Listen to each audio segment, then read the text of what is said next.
Welcome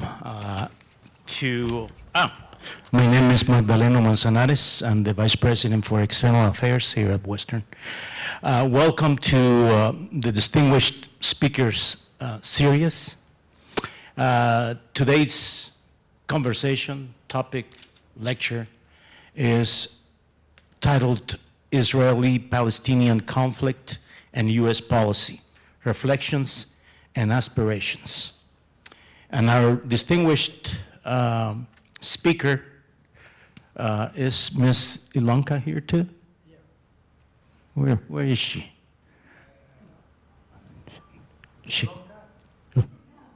Oh, there she is. So he is accompanied by his lovely wife. And we are very honored to have such a distinguished speaker tonight. Dr. Emile Nakhleh is an author, a research professor, and director of national security programs at UNM. He's a retired senior intelligence service officer, a National Intelligence Council associate, and a member of the Council on Foreign Relations. Since his retirement from the US government, Dr. Nakhleh has been consulting with different US government entities on national security issues, particularly Islamic radicalization, terrorism, and Arab states of the Middle East.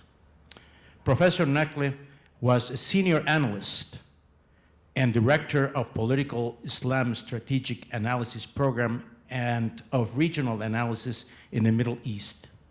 He was awarded several senior commendations and distinguished medals for his service, including the Distinguished Career Intelligence Medal and Director's Medal. He received his Ph.D. from the American University in Washington, D.C. in International Relations, an M.A. from Georgetown University in Political Science, and a B.A. from St. John's University in Minnesota from the same God-given major, political science. So without further ado, Dr. Nakhleh.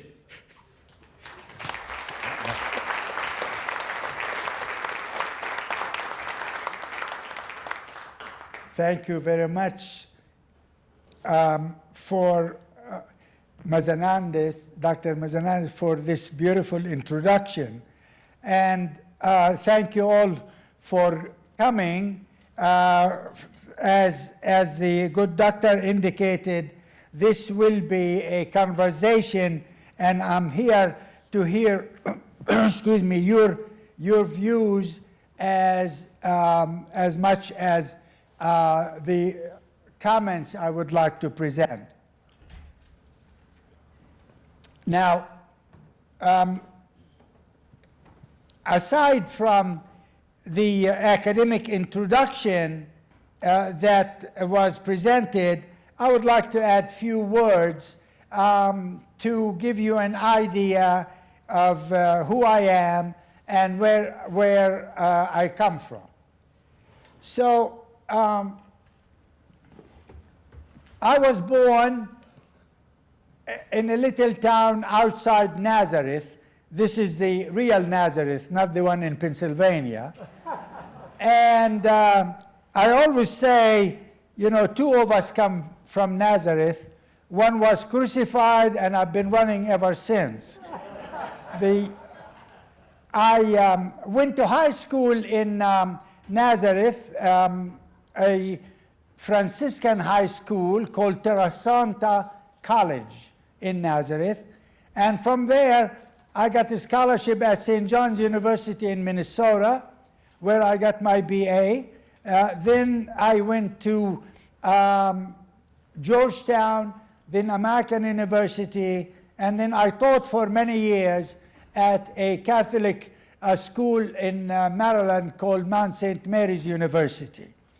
And then after that, I went to government, I went to CIA to help develop expertise in political Islam. And that was a very important topic before and since 9/11. So during those years, I was in the government and created a center, an office at the agency called Political Islam Strategic Analysis. And it remains in existence today. It is the repository of expertise on political Islam in the US government. And it is the only central place of expertise on that topic. We knew as a government and as a country, we did not know much really about Islam. The only experience we've had other than the academics and the researchers, unfortunately, has been with the radical part of it and the terrorism part of it and 9/11 part of it.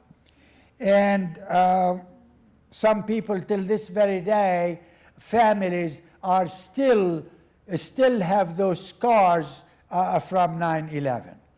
So the presentation tonight is, as the title says, the Israeli-Palestinian conflict and US policy. But you know what? You cannot really look at this topic in isolation. We need to look at the larger environment, the context. Nothing happens in a vacuum, and everything that happens is influenced by a few important factors that I will discuss tonight in order to understand where did this conflict come from and where it's going. So what I would like to quickly go through the slides and then come back to the map. So this is the Middle East map. I will come back to it to discuss some of the items I am talking about. And I know some of you traveled. How many of you, by the way, just raise your hands, have been to the Middle East? Okay. About probably, I counted about 8. That's great. But it's very important to know the geography, to know the conflict. See? And what I'm going to just quickly go through that. These are the factors that I'm going to discuss. Basically, the geography, religion, economy, demography, governance, and foreign relations. Unless you understand these factors, you would find it difficult to understand the conflict. Whether the conflict today we are talking about in Israel-Palestine, or in Lebanon, or in Syria, or in the Gulf, or in Yemen, or in Sudan, you've got to understand these factors that have influenced that region. I will come back to that, to this slide. Then I will quickly go into the immediate issues that we have in the Middle East today. You cannot really talk about the Israel-Palestine conflict or the Israel-Hamas and Gaza without also the other countries and conflicts that are going on.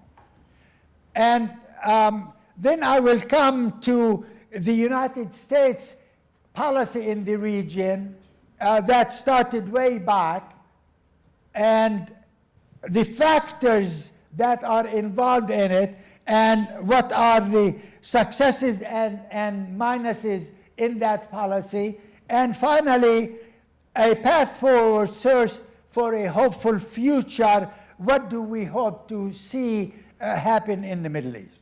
So this is basically the context of this presentation.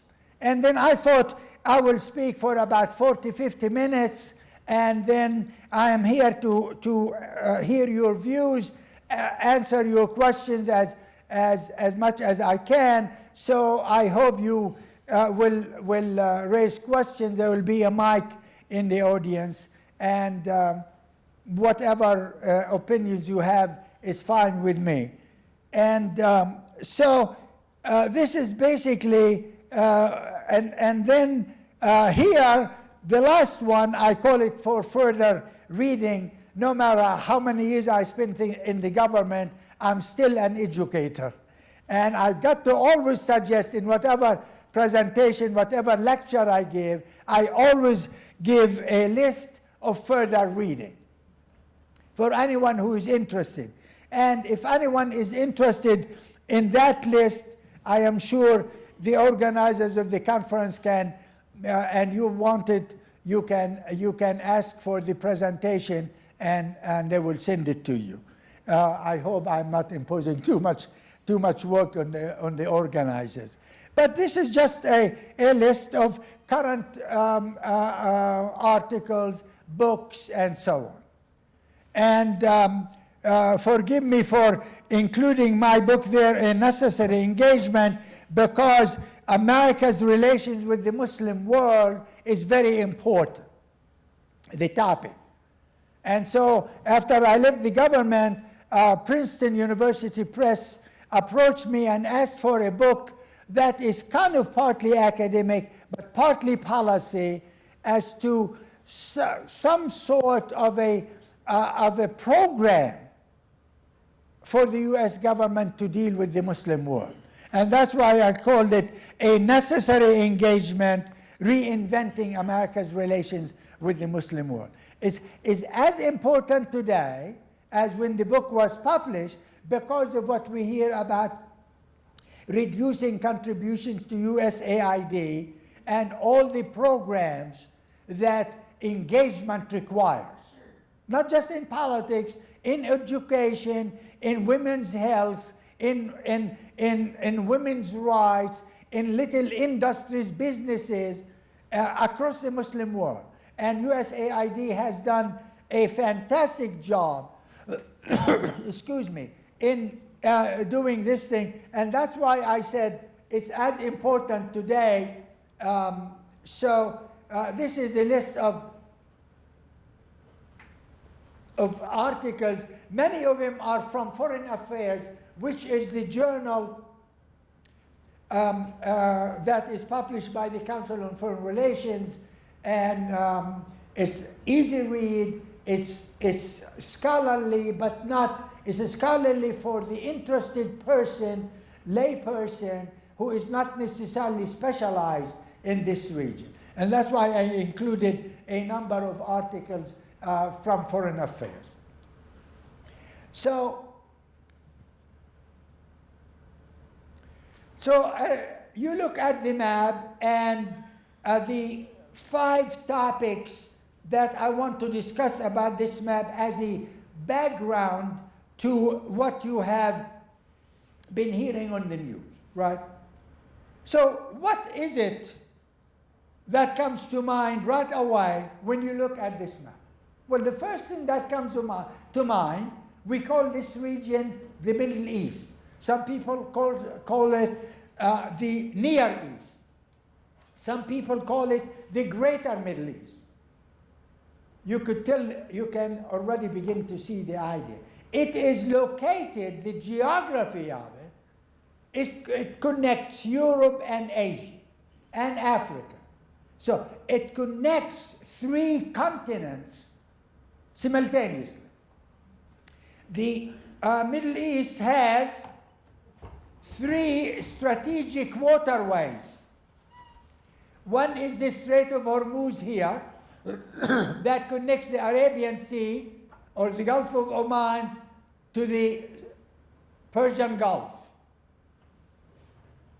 The second is this one in here, Bab el-Mandab, a strategic waterway that brings navigation and commerce through that Bab el-Mandab, which the Houthis have been active over there in Yemen, through the Red Sea into the Suez Canal. So that is the 3rd strategic waterway in the world. So in the world there are like 5 or 6 strategic waterways. 3 or 4 of them are in the Middle East. The 4th is up there in Turkey, the Bosphorus and the Dardanelles between Asian Turkey and European Turkey, right in here. So you see 4, 1, 2, 3, 4 strategic waterways. That has always been there since the 19th century.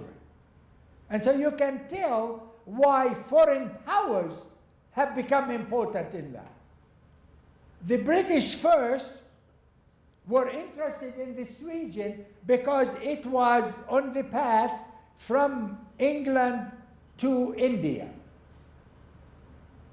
And the empire, the British Empire, developed in India really, until it was the land route, until the Suez Canal was done.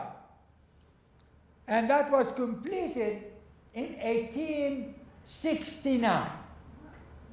And it was done first, they thought it was a crazy project. The British did not want to get involved in it. So the French did it. It was a French engineer. And what happened?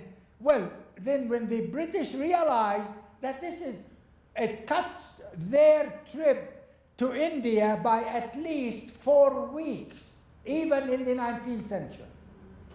So they kind of wanted to put their paws on it. But they couldn't. It was not there.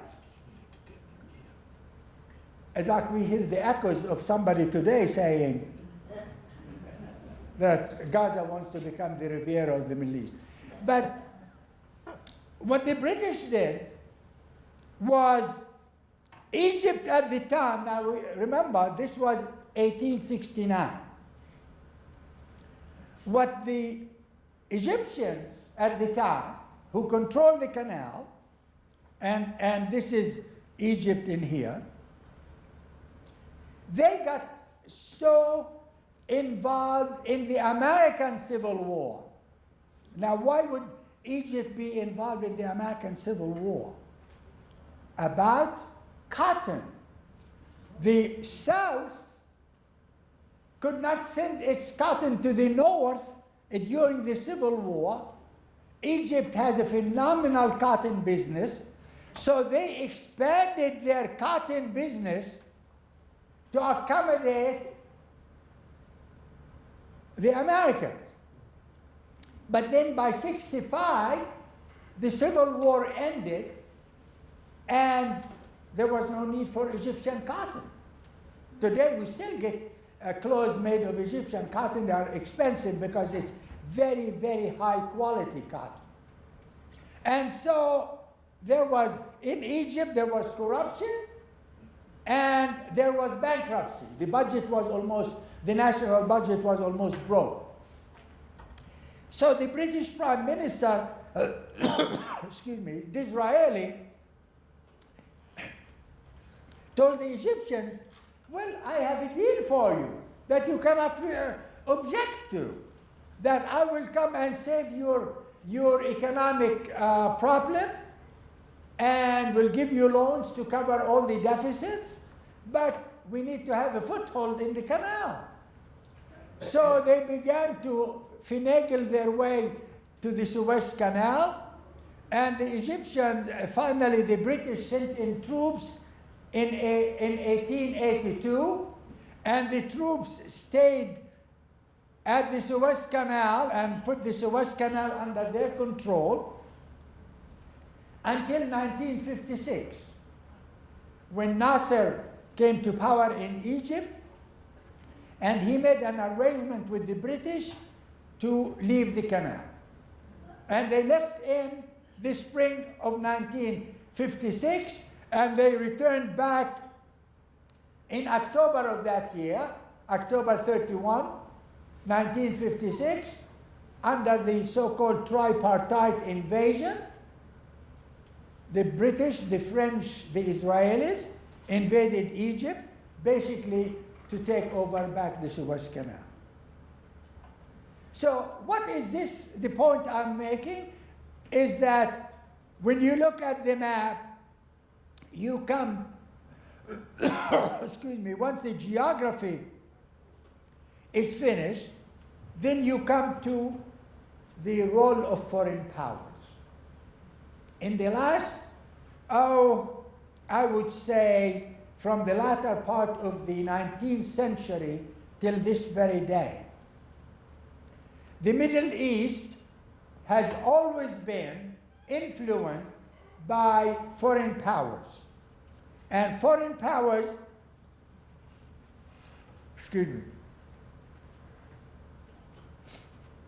have made decisions that control the Middle East till this very day.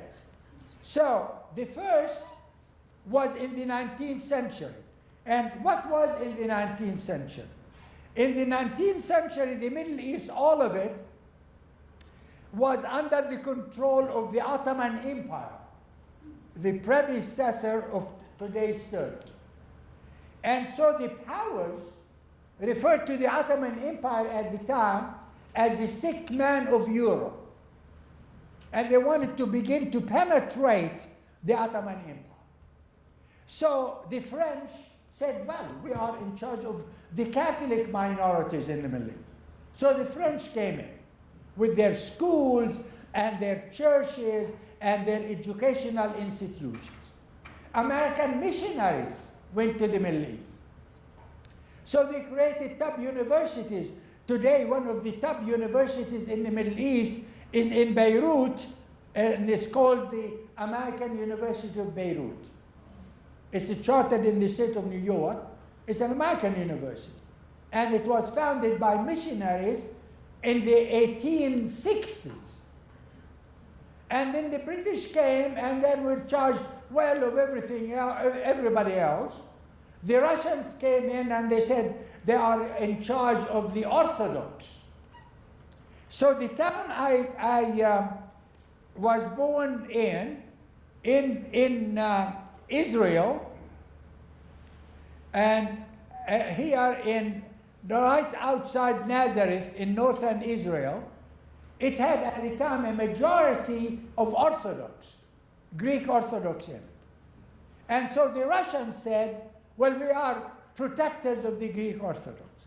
So they came to my little town and built a school and built a church. And that's why this little town, which is 20 miles north of Nazareth and 20 miles west of Lake Galilee, became the center of learning in that area. So that little town, it has like today about 7,000 people, very little town.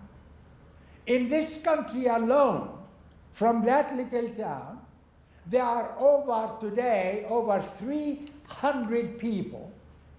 They are all doctors, lawyers, Ph.D.s, and business people. And from that little town, and that little town began to export their graduates to other countries in the region because of that school that the Russians built. This was before communism, during the Tsar, before the First World War, and built in there. And that school still exists today. They built it around 1910. And my father studied in that school, and I studied in that grade school. And the school continues till today it's a government school, but it was built by the Russians. So you already see the Russians, the French, the British are involved in that region.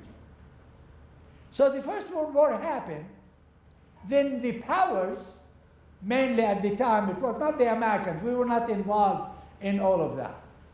The French and the British decided once the Ottoman Empire is defeated, then they wanted to control those countries in the region. Those countries were not independent countries. The only independent countries at the time that were in the region, really, were Egypt and Iran. Then the British and the French said, well, we will control this area, and we call it mandates.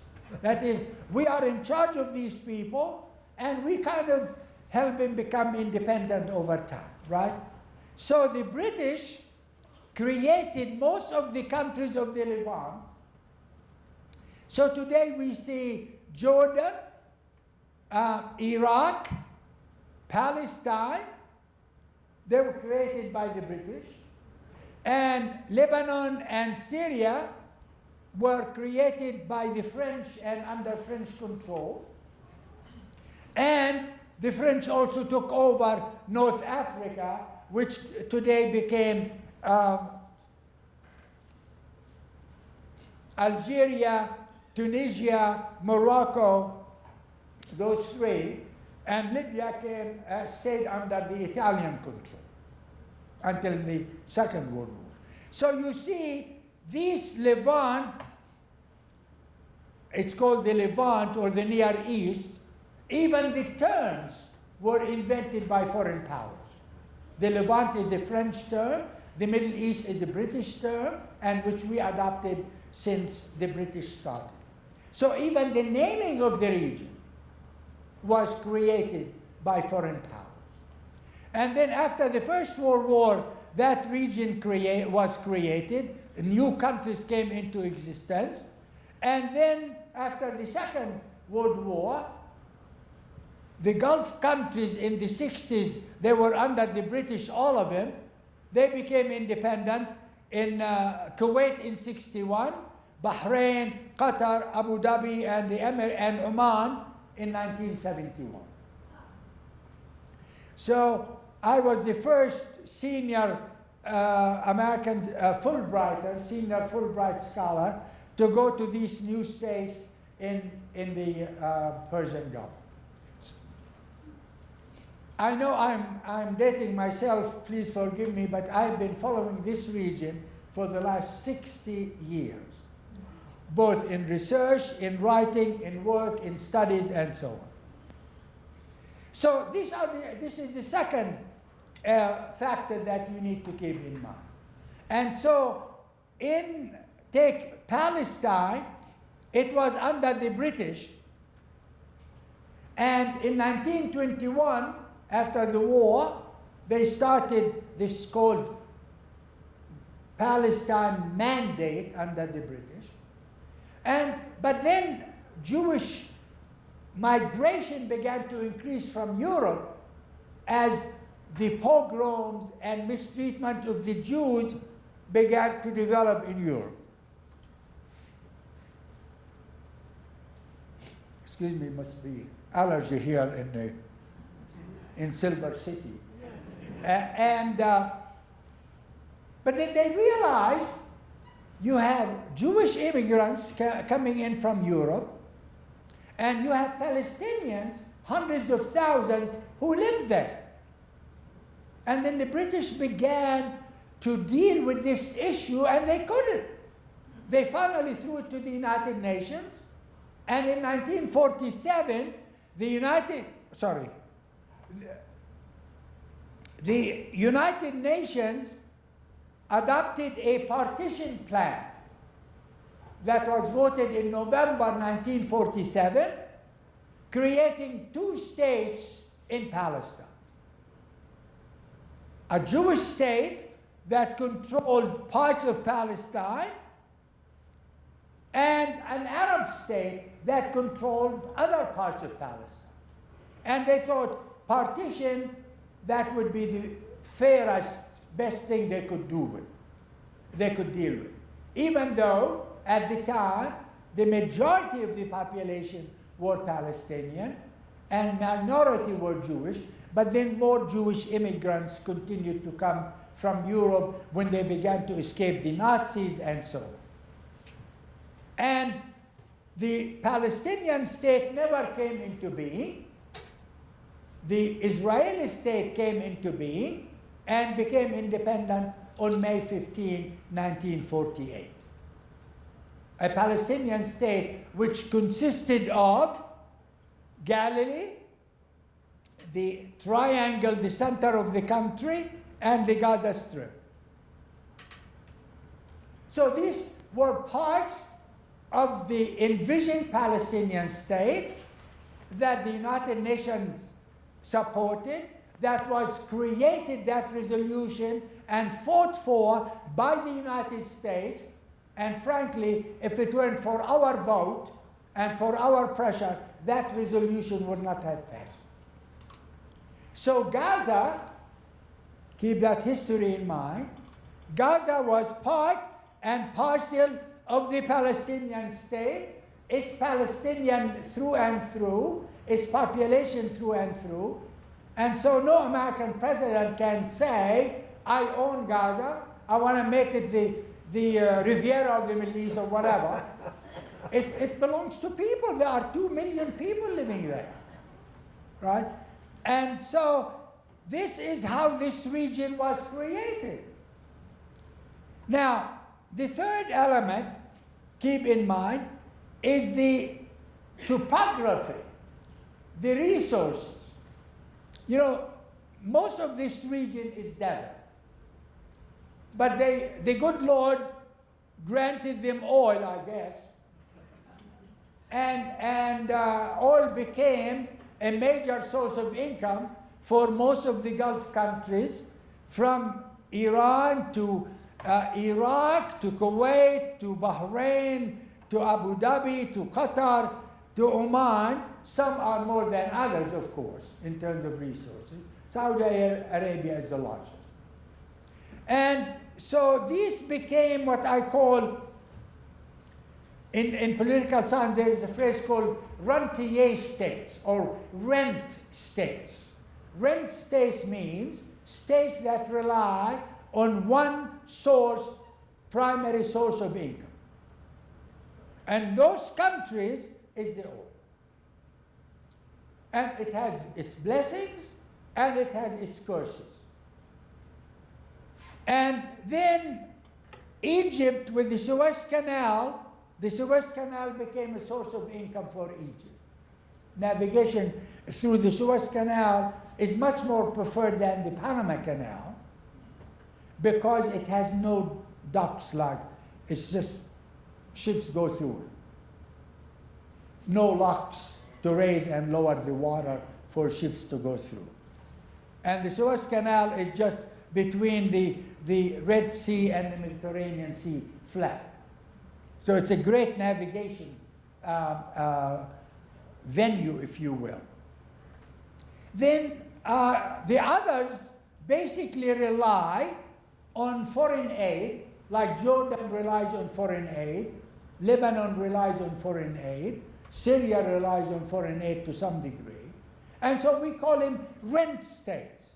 That is, their source of income is foreign aid. And so this is the geography. There are a couple of rivers in Iraq and the Nile, of course, in Egypt and Sudan and so on. And all the way from Ethiopia all the way up to Egypt. And that is a tremendous source of income because through that Nile, Egypt developed its cotton industry. Now, the fourth, and therefore, you have to keep that in mind, that these countries that are on the Mediterranean tend to be educated, but tend to be poorish compared to the Gulf countries who have the oil. The billions that exist in the Gulf countries don't exist in these countries. Lebanon is an exception, and the reason Lebanon is an exception because the Lebanese are famous merchants. So they go all over the world to do business.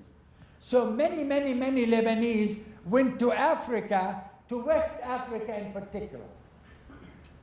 Nigeria, Niger, Cote d'Ivoire, and they control the entire textile industry.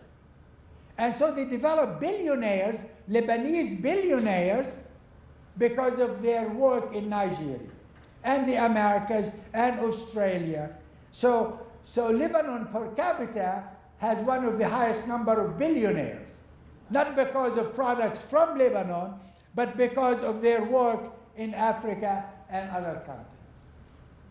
Now, the fourth factor you need to understand if you deal with this conflict is religion. You know, I don't want to talk much about religion at all because I don't want to offend anybody. I was raised Catholic years back. I have a sister who is a Catholic nun and a brother who is a Catholic priest. He passed away. My wife, Ilonka, took care of him when he developed MS in Nazareth for 14 years. And people say, my gosh, you have 2 religious in your family. I said, I need at least 2 to pray for the rest of us in the family. But religion and natural resources have not really been good to that region. Even though the 3 Abrahamic religions, that is Judaism, Christianity, and Islam, developed in that region. Here in Jerusalem and in Mecca and Medina. That's where Islam developed. That's where Judaism and Christianity developed. Christianity is a continuation of the Old Testament, but so Jerusalem is central. For Islam, Jerusalem is the 3rd holiest place in the world. That's what the Quran talks about. The first 2 are Mecca and Medina. Muhammad started in Mecca. When he preached Islam, his family wanted to kill him because they were not Muslims and they were polytheists. And so he escaped to Medina. And that escape in 622, the year 622, called the Hijrah. So today we have the Hijrah calendar, the Islamic calendar, and the Gregorian calendar. Of course, there is a Jewish calendar, but we have very few followers. But the 2 main calendars are the Hijrah, the Islamic calendar, and then the Gregorian calendar. Now, Jerusalem defies the laws of physics, really. It is holy to both Christians, Jews, and Muslims in one little city. And if you go to the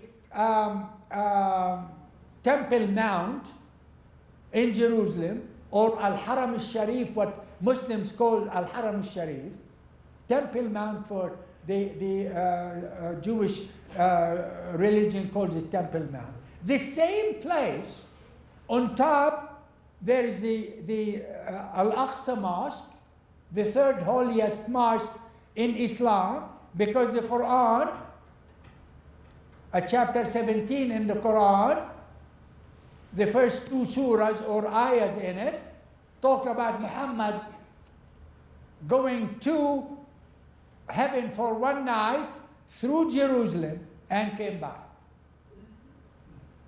And that mosque is built on top of the remnants of the Temple of Solomon. Literally, the same area. So that's why they were talking at one time when way back I was involved in this after the first Camp David. They were talking about sectional sovereignty. That the Muslims would have sovereignty over top and the Jews would have sovereignty at the bottom. And the reason this happened is because in the year 632, the Muslim armies took over Jerusalem. And they went to at that time, there used to be the patriarch. In the Eastern churches, we don't call our leaders like cardinals or popes, we call them patriarchs. And they went to the patriarch, and the patriarch said, I will give the keys to the church, this church, which later became the church of the Holy Sepulchre in Jerusalem. only to Umar, the caliph after Muhammad, in 634 that was.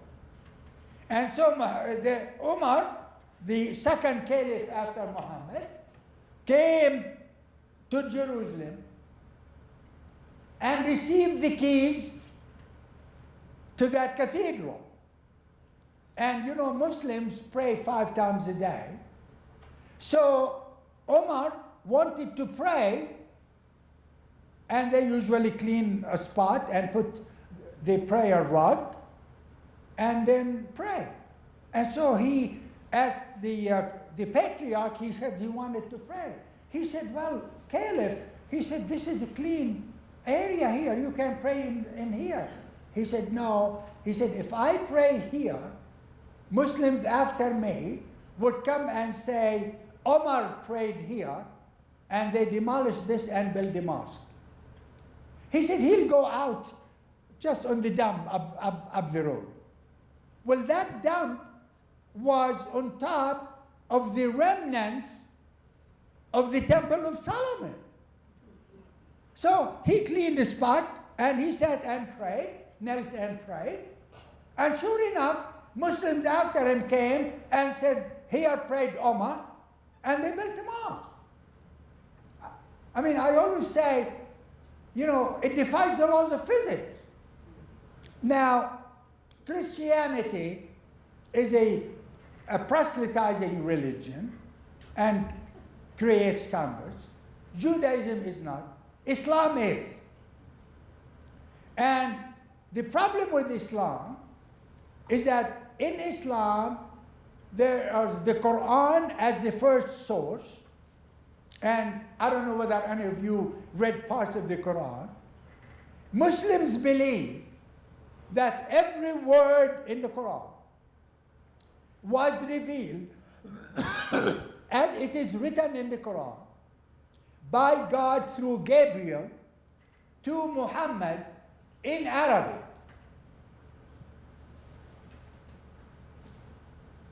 Excuse me. And therefore, no word can be changed. Unlike any other language, that is why to Muslims, Arabic is a sacred language. And because every word they believe is revealed from God to Muhammad. And the second source is the hadith. The hadith is like, you know, just for simplification purposes, is like the Talmud for the Jews. You know, there is a Torah for the followers of the Jewish religion, and there is the Talmud. The hadith is the collection of the sayings of Muhammad. So whenever somebody asks him about something, and he offers an opinion. And those opinions were gathered in several books today called the Hadith of Muhammad. And every hadith in it, every saying, has to be verified from somebody to somebody to somebody to somebody, all the way back to Muhammad. And if it is not, if the chain is broken, this is not an authentic hadith. The third source of religion in Sunni Islam are what we call the 4 schools of jurisprudence. The 4 schools in Sunni Islam are named after their founders. So you have, you know, the Shafi'i school, the Hanbali school, the Hanafi school, and the Maliki school. They became the source of jurisprudence in Islam. 3 of them tend to be moderate, rational, using faith and science together, which is fine.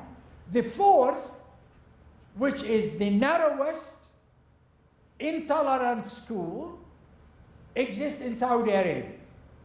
And that's called the Hanbali school.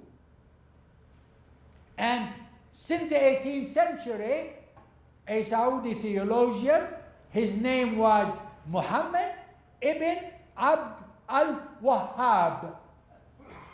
So we begin to hear about Wahhabi Islam and Salafi Islam. That is in reference to Wahhab of Saudi Arabia.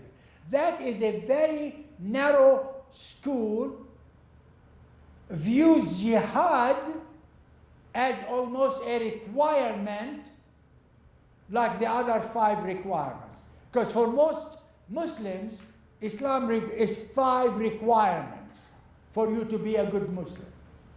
One, you have to have the statement of faith.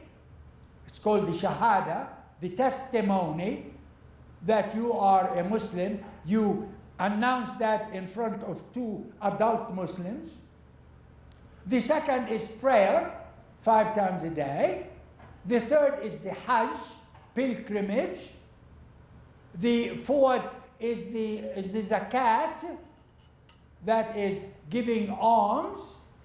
So a shahada and the prayers and the Hajj and the zakat for the Hanbali school, jihad becomes at that level. And it is no coincidence, ladies and gentlemen, that 15 of the 19 hijackers were Saudis on 9/11. And bin Laden is from Saudi Arabia. That jihad became a requirement for Islam. That's only in that school, not the schools that are followed in Egypt or Pakistan or India or Indonesia or Malaysia or Europe or the United States, other Muslims. Most of them belong to the 3 schools, but not the Hanbali school. And that's very, very important to keep in mind. And that's why the problem we've had with the Saudis over the years. Now with the new ruler, he has really clipped the wings of those radical Muslims in Saudi Arabia.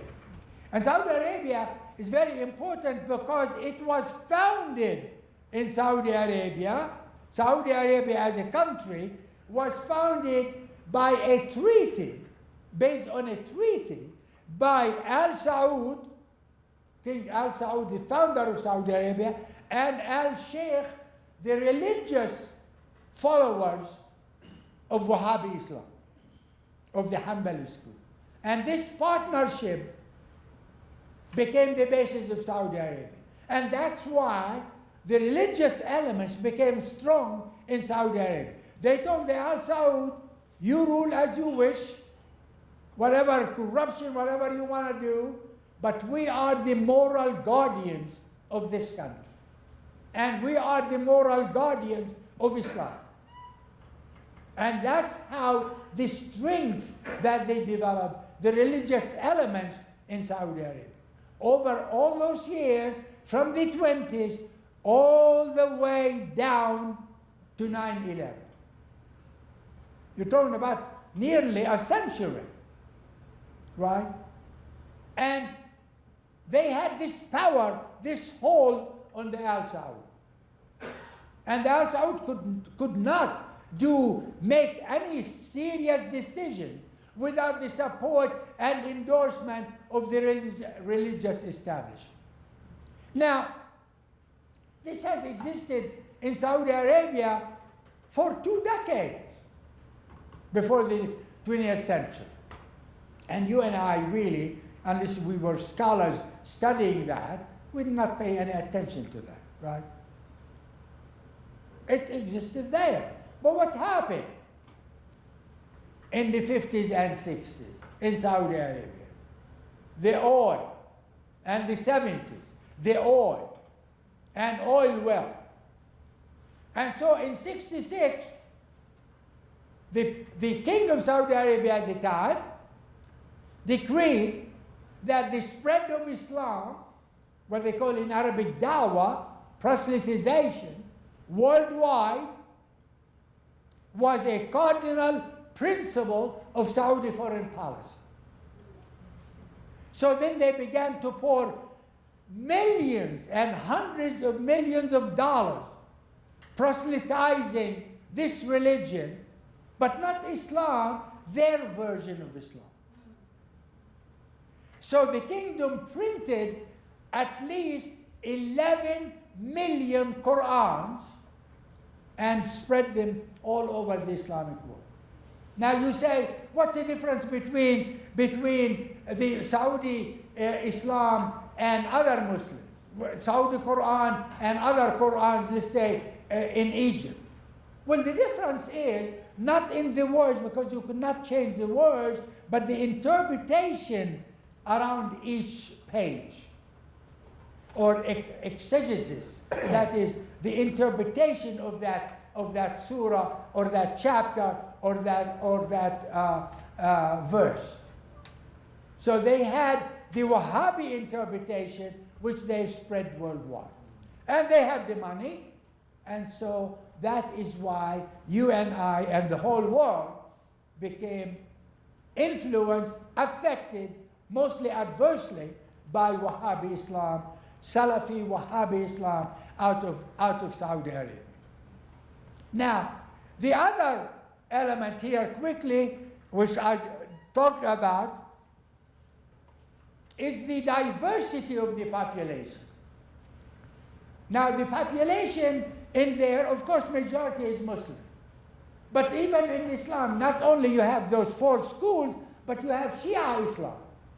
And so you have in the Middle East, unlike any other country, you have 3 states that are religiously based.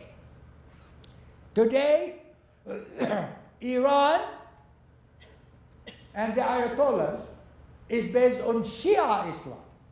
Shia is a sect of Islam that is about 10 to 15% of the 1.8 billion Muslims worldwide, and the rest are Sunni Islam. So Iran is one with the Iranian Revolution in 79, and they said it is the Islamic Republic of Iran. But we know it's the Shia Islam. The second is, of course, in the greater Middle East, you add Pakistan. Pakistan was created because of Islam as a Muslim country, as compared to the rest of India. Even though today, India has one of the largest minorities, quote, of Muslims. Nearly 200, under 200 million Muslims in India today. Indonesia and many other countries. But, so we have Iran, we have Saudi Arabia, and the flag of Saudi Arabia, on the flag it's written in Arabic, La ilaha illallah wa Muhammad Rasulullah. There's no God but God, and Muhammad is his message. Islam is really the heart of Saudi Arabia. Saudi Arabia has no constitution whatsoever. Why? The Quran is their constitution. That's it. And the third is Israel. Israel was formed as a Jewish state. So we have 3 in the region, states, compared to the rest of the world, that are religiously based. 1 Shia, 1 Sunni, 1 Jewish. The others are kind of haphazard, really. So there are Muslims, there are Jews, there are Christians, there are Armenians, there are Kurds, there are all kinds of minorities in the Middle East, in these states. Now, in terms of governance, most of those states tend to be strongman rule, autocratic rule, authoritarian rule. There are 2 countries really that have some sort of open elections, if you will, fair elections. One is Israel and one is Lebanon. Lebanon has had no government for years until recently. And so the rest of it, they have elections, but really formalistic elections. this is like the ruler expects 96% of the people to vote for him. That's it. And time after time, and their rulers become rulers for life, really. One time Mubarak, he was told by his advisors, Mr. President, getting 99% of the vote is kind of embarrassing. How about we engineer it so that you can get 96% of the vote? He said, that's great. And then he paused a little bit, and he said, give me the names of the other 4%. and so that's the type of government that exists there. In terms of population, finally, the population in that region is large, is pyramidal, that is younger, inadequately educated, poor, and unemployed. Unemployment in that region goes from today nearly 80% in Gaza, 70% in Yemen, 70% in Sudan, and then the minimum unemployment numbers is 20% unemployed. And that's where in a country like Saudi Arabia. So there's even poverty in Saudi Arabia. And so what this region needs, of course, is education and job-created education. This BA in Islamic Studies or Arabic language and literature, that doesn't get you anywhere. That plus $5 will get you a cup of coffee at Starbucks. What do you do with that? So they need more vocational education, from nursing to radiologists to technicians, to train people to do these jobs. Now, these are the issues I covered for this region to know how to deal with the current conflict. Now, the immediate issues are the Hamas issues. I'm still optimistic about Hamas, Lebanon, and Syria because the reality is that they are tired of war and destruction. And I'm hoping that the second phase of the ceasefire between Israel and Hamas holds. And whether we like it or not, the United States remains the key player. But we can no longer do it as the old powers did in the early part of the 20th century. And that's very important. We are primary actors, but we need to work in cooperation. You can't run that region by edicts or executive orders out of the White House. The British could not do it when they were at the height of their power.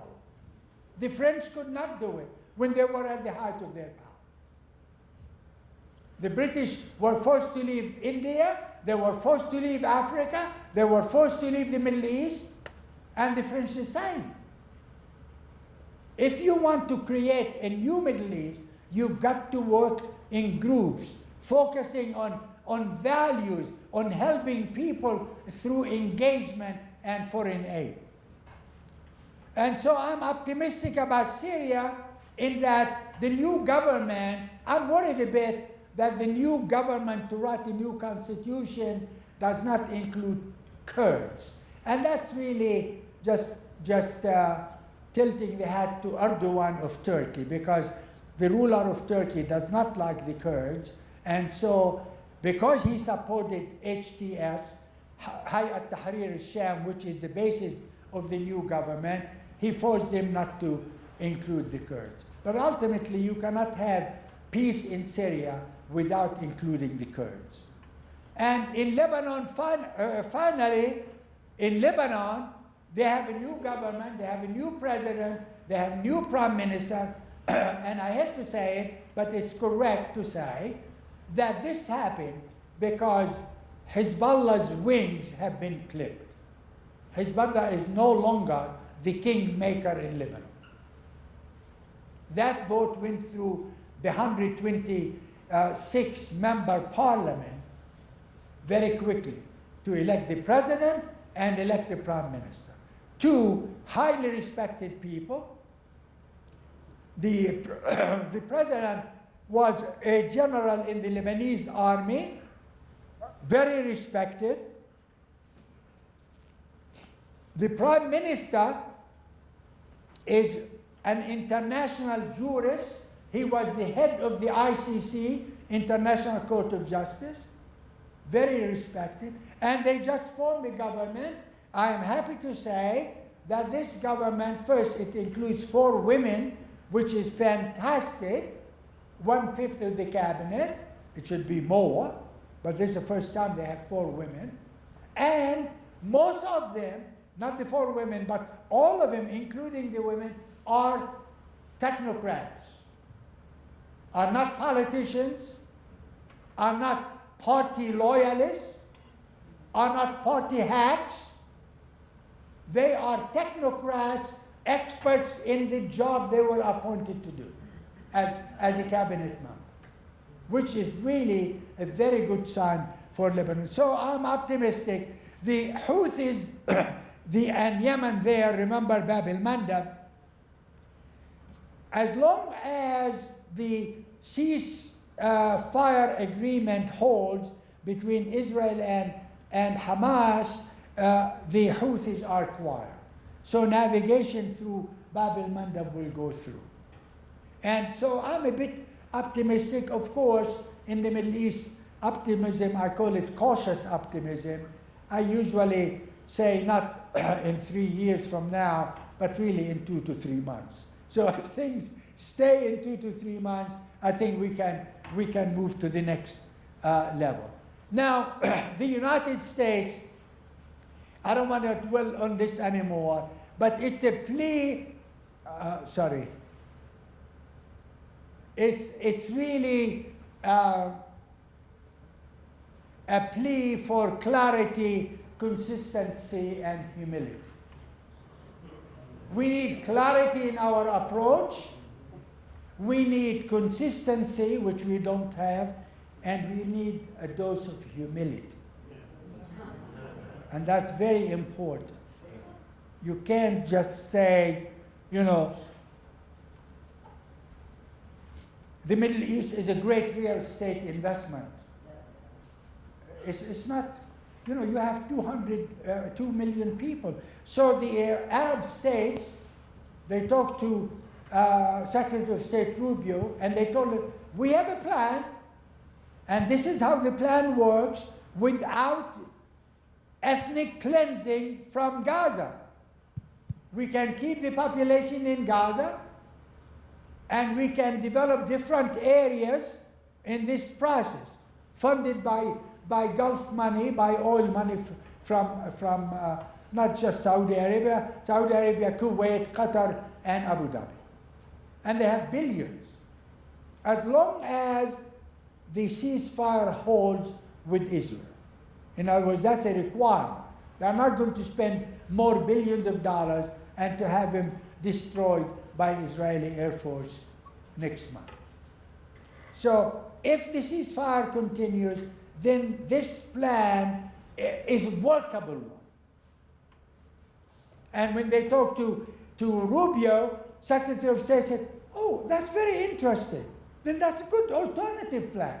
So we don't have to really develop Gaza as the Riviera of the Middle East and then expel all those 2 million people. Can you imagine? Population relocation for good? It's like somebody said, well, why don't you tell the people of the Pacific Palisades, since their entire area was destroyed by fire, why don't they go to Canada or Mexico for good while we are building the Palisades? It's ridiculous. People want to be in their homes, even in tents. So that is the issue. Now, the United States, we have dealt with this region since the Second World War. And I just identified 14 areas, let's say metrics. I want to measure our relations, right? Of those 14, only 2 are positive. That is, pursuing regional interests, free flow of oil, free maritime commerce, secure Israel. We succeeded at that. By law, American law dictates that Israel should always have quantitative edge over its neighbors. By law, US law. Militarily, technologically, economically, whatever, right? The second, we developed some regional Arab allies. But the rest, we've failed. And you know what scares me is that what we have failed mostly in 6 critical areas: promoting good governance and the rule of law, promoting human and civil rights, promoting democracy, balancing values and interests, and regional stability and community engagement through foreign aid. We've not done a good job. And it's what counts. I always say we are a great power militarily. But you know what distinguishes this country from other countries? It's the values that this country stands for. The rule of law, engaging communities, education. I mean, the Fulbright was phenomenal program. The best program that this country has ever invented since 1949. And I'm a recipient of the Fulbright program. I went overseas 2-3 times as a Fulbright scholar. And we have brought in thousands of foreign scholars, starting scholars, what we call junior scholars, senior scholars, under the Fulbright program. Unfortunately, the budget has been severely cut for the Fulbright program, and many other programs that we used to do under USAID. It's just phenomenal. And that's why people all over the world want to come to this country, because of what it stands for, or used to. And that is really a crisis of confidence in where I see our country going, about these values, not about our military or about force or whatever. And so finally, ladies and gentlemen, the overall comment, I would say, a path forward, search for a hopeful future. That region, the Middle East, has very little hope. A spark of hope now in Syria, a spark of hope in Lebanon. But for the most part, there's not much hope.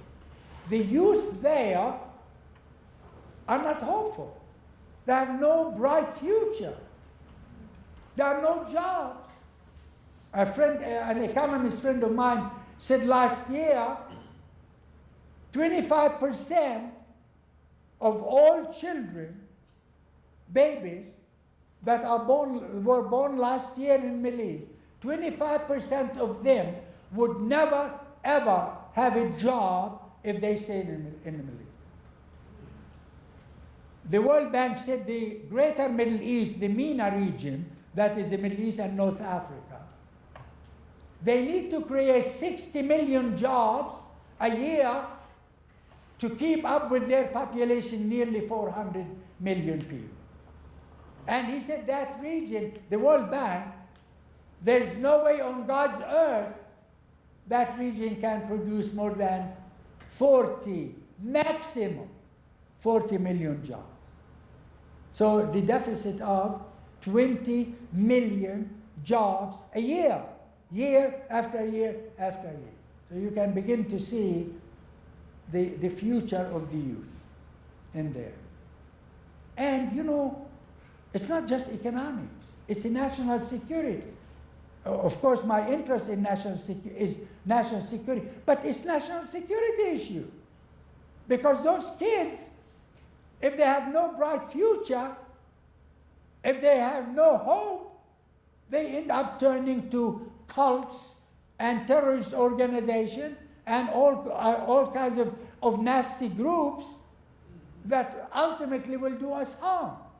So, people, when they begin to talk about cutting budgets, they have to look at the long-term impact on us as a people. And so, USAID, foreign aid through civil society, has been central. And if the budget is cut, what are we going to have to spread to the world?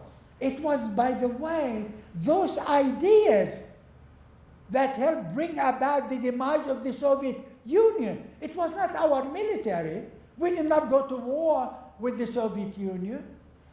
But that system collapsed, and it was the ideas through engagement that produced that collapse.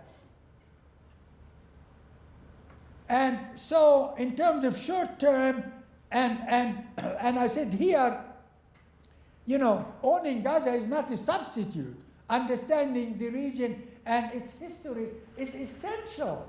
We need to understand the region, not just focus on the two-week inbox and the only history we have in only what happened last year. We got to know what happened 100 years ago. When somebody asked me the other day, when the president said, I want to own Gaza, I want to take over Gaza, I said, you are 100 years too late. I mean, we were not part of colonialism. Now we want to start a new imperialist tradition? Give me a break. They're not going to war.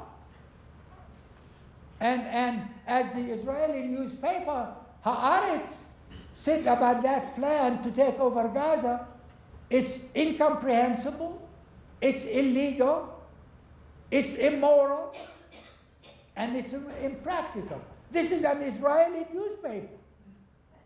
It's only a lifeline for Netanyahu and not for Israel. Netanyahu wants to stay out of jail, and our president is helping him do that. In the short term, we need to have the ceasefire last. We need to have massive humanitarian aid to Gaza. We need to restore water and electricity and reopen the hospitals and medical services. In the long term, we need to really explore modalities. That is the key, right? I started with the Hamas, Israel. The key is, how can we come up with a plan for the two peoples to live together between the Jordan River and the Mediterranean Sea? There are two peoples there. They have to live together, whether we like it or not. And we've got to come up with a plan. I don't care what you call it, 1 state, 2 states, 3 states, whatever. We can have it individual sovereignty and forget about states, as long as people live in peace, in security, and equal opportunity. And you have nearly 12 million, nearly 13 million people, Jews and Palestinians, live between the Jordan River and the Mediterranean Sea. Well, by comparison to China or India or America or other nations, it's a small number. So why can't we find a way for the two peoples to live together without one trying to uproot the other and thinking that this is, God promised us this land, and using religion to justify killing? If any one of you has been to Hebron in the West Bank, Abraham temple is there, and so the Jews go from one door to pray to Abraham. The Muslims go through another door to pray to Abraham. He is venerated saint to both. And they come out, and in his name, they kill each other. What kind of religion is this that justifies killing? You can't use religion to justify uprooting another people. whether the other people is Jewish, Sikh, Indian, Kurd, whatever. You can't do that. It won't work in the long run. And we discovered that it has not worked. You can't kill Hamas or Hezbollah if the idea is based on root causes that have not been resolved. You need to understand the root causes, to understand the history, deal with the root causes, then things would follow. Because Arabs and Jews have lived together for centuries without fighting each other. And so we need to explore modalities based on human dignity, justice, and the rule of law. I mean, humanity. We've got to resurrect the concept of humanity and human dignity. And that's what I have been talking about for 60 years. I sound like a broken record. I know my wife heard me give these lectures for years. And I've studied those countries. I've visited every one of those countries. At the agency, I was asked to establish a center on political Islam. I visited every Muslim country other than Iran, because we couldn't go to Iran. Every Muslim majority country and every Muslim minority country. From Indonesia to Egypt to Nigeria to India to Pakistan to Europe. And I talked to hundreds of Islamic activists. And so I know the region.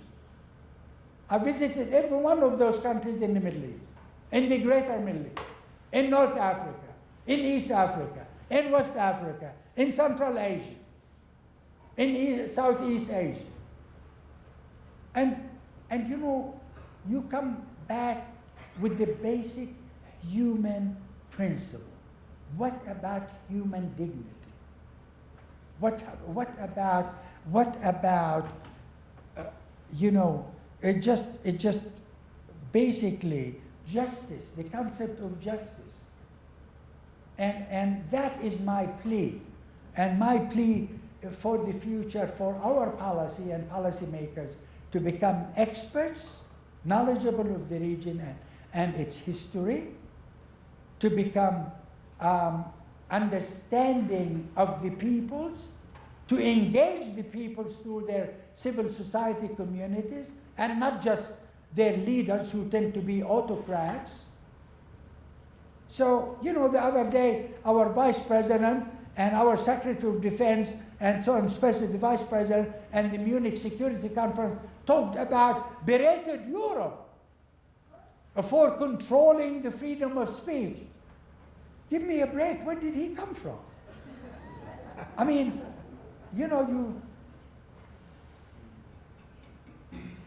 in any case.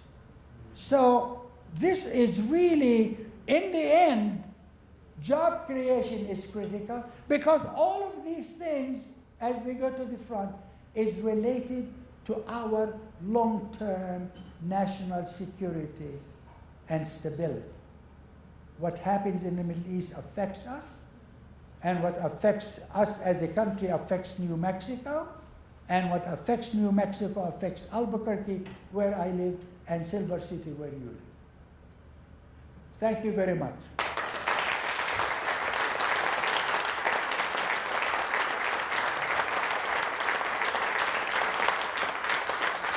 Thank you, thank you, thank you. I think we have 30 seconds for about 20 questions. So I will go around. He will indicate who is the lucky one, and I will bring the microphone. Please, from the front and we go back. You talk about exploring modalities. Hasn't the United States, since the beginning of Israel, in which we were very, very important actor, been Israel's unrelenting ally at the expense of the Palestinian people? And what are the chances, given the influence of the Israeli lobby on our government, of making that change? Well, thank you very much. This has been a perennial question, and The fact is that the Israelis have had very strong influence in this country on the government. The United States as a government has been a very strong supporter of Israel. But we have discovered over the years that everything we work without involving the other is not working. I mean, the fact is today, Israel is the most predominant power in the region, militarily and technologically across the region. It can take over militarily any state individually or combined. Yet after 70 years, 80 years nearly, it has not been able to find peace with its neighbors. Why? Because you cannot have peace based on asymmetry. You have to have peace with symmetrical relations. If you don't consider the Palestinians as a people, then you can't have peace with them. And yet they are there.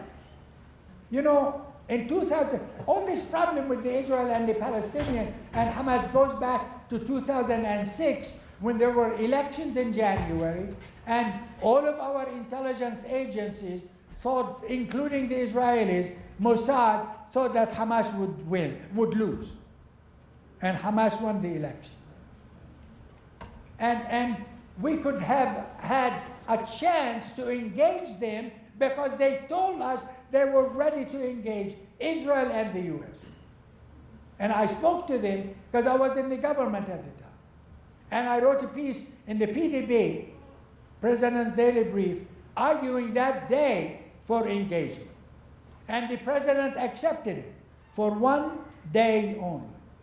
Then the neocons in here and the neocons from Israel convinced him otherwise. And I briefed him the following day, and he said, no, we're not going to engage. Sir. My name is Aman Khan, and I'm a political science major at WNMU. My question to you is, did you ever had opportunity to have interview with Netanyahu or Hamas leader, or was the third one in the north in Lebanon? The Hezbollah, did you ever have opportunity to have interview with them?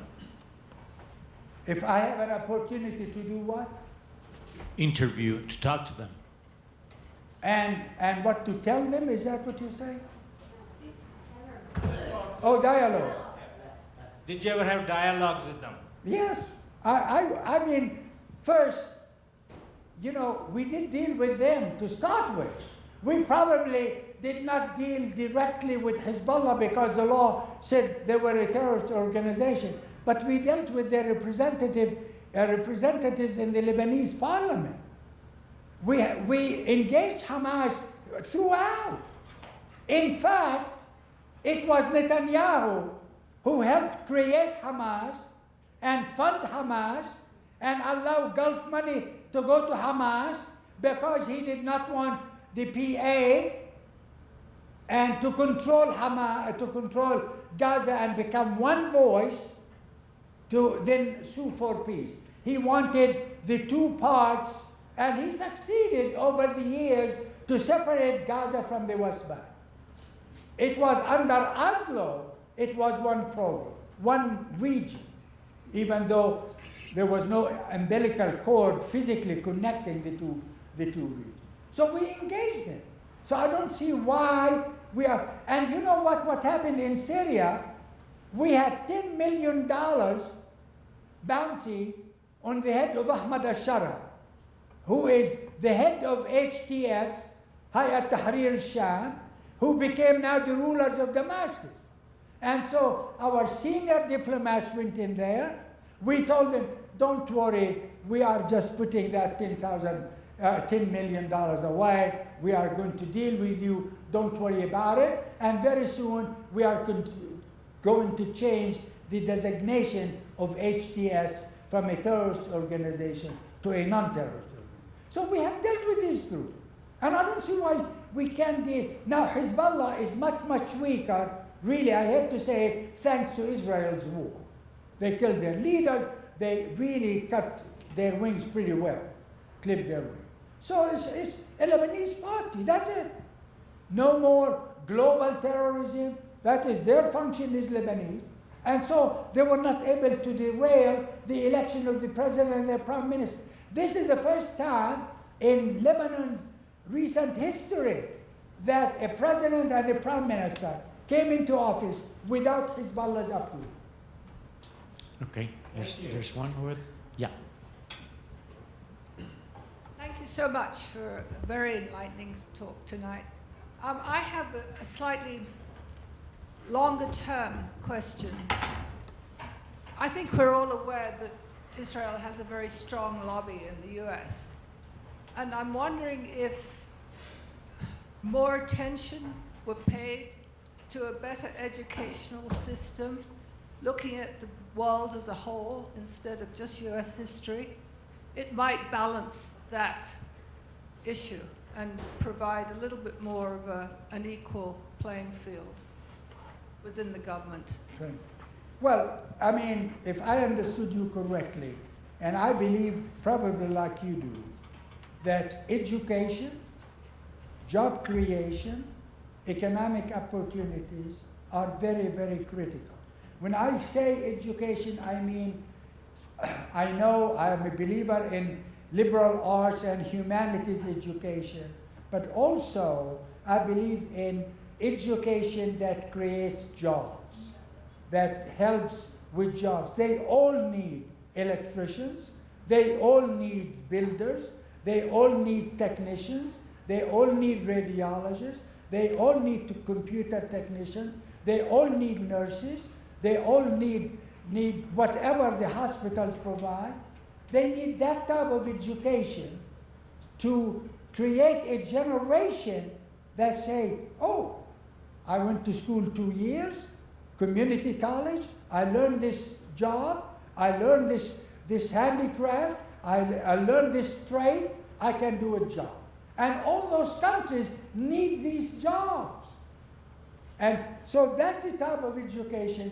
And the United States, you know, USAID, the budget, percentage-wise to the Pentagon budget, is minute, very minute.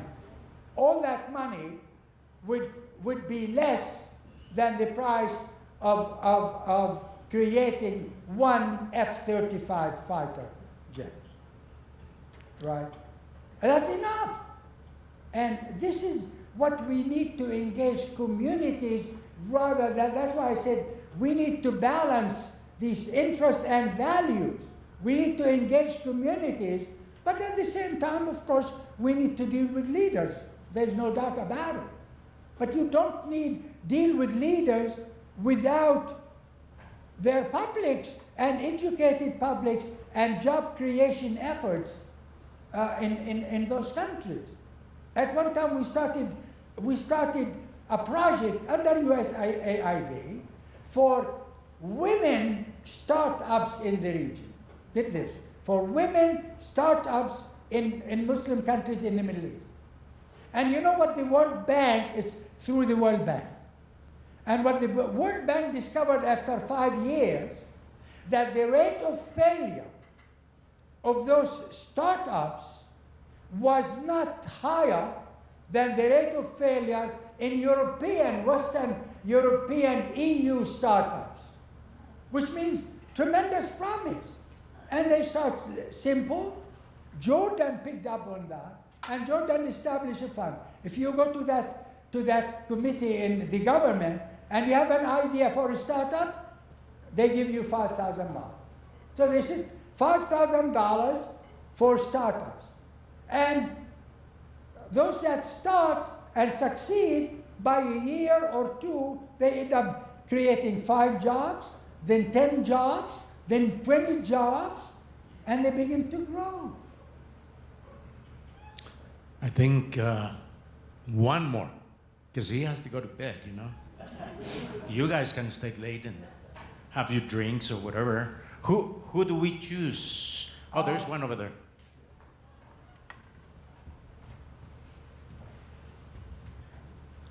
certainly as we know throughout the history of the State of Israel, we see them,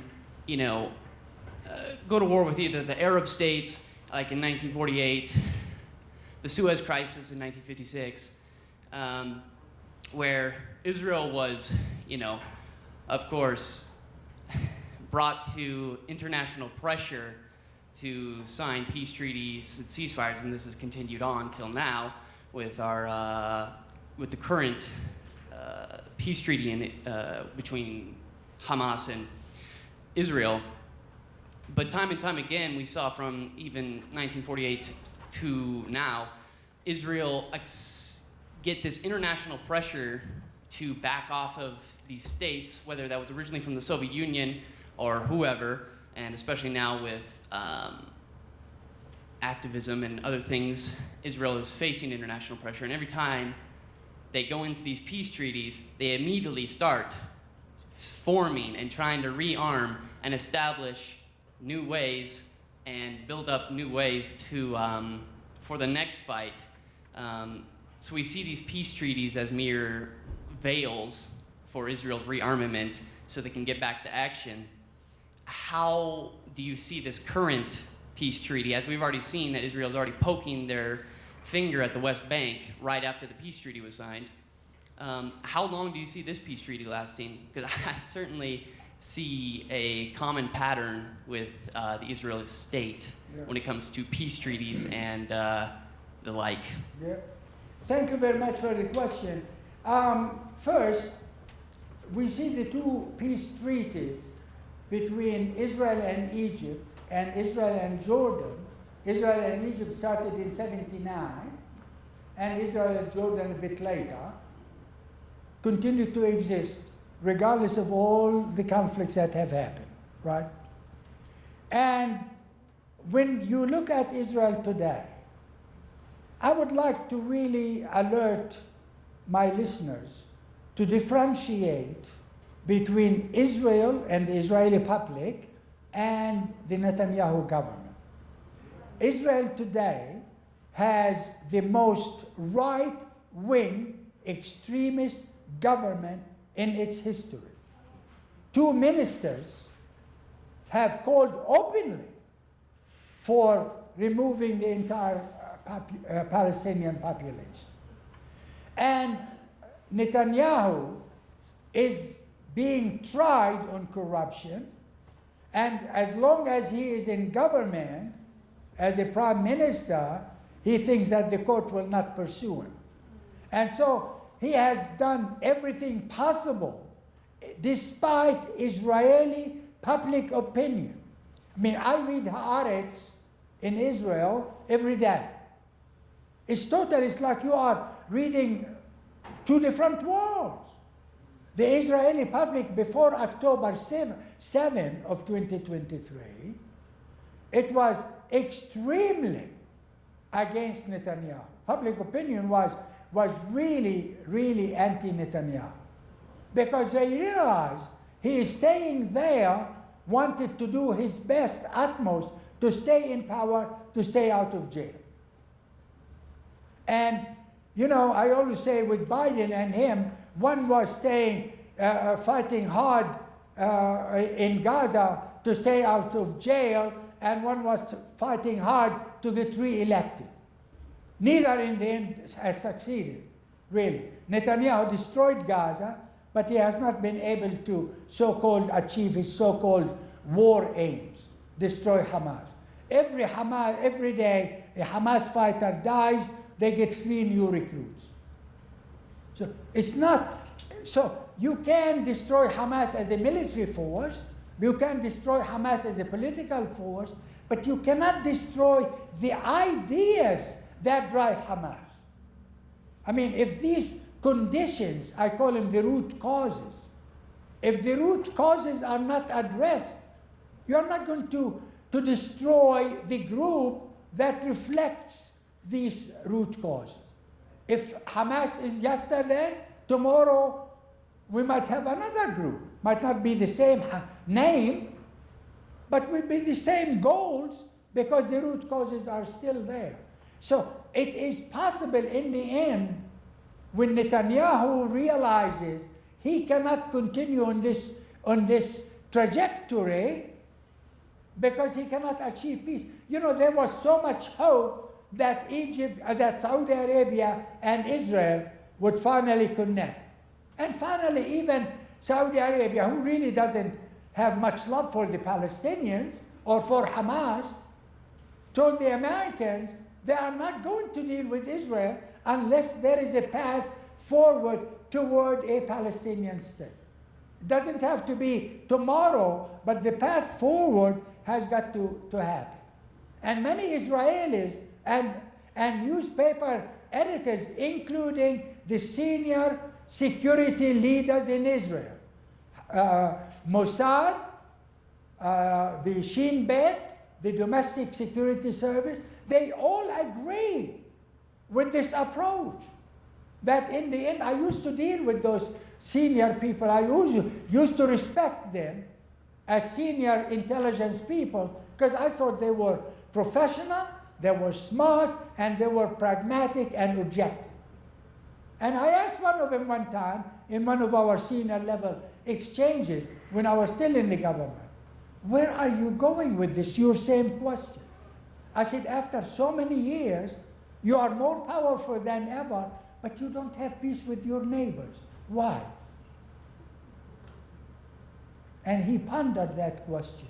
And their position today, that if we are going to have peace with our neighbors, not by force, imposing, like on Gaza or Lebanon or South Lebanon, but like state to state, with Saudi Arabia, for example. I mean, there's no way Saudi Arabia is willing or will be willing to do a peace treaty with Israel while the killings and the destruction in Gaza continues. There's no way. They can't survive it as protectors and guardians of Islam. Thank you. Let's give him another round of applause, please, Thank you. for this thoughtful presentation and conversation. Thank you so much.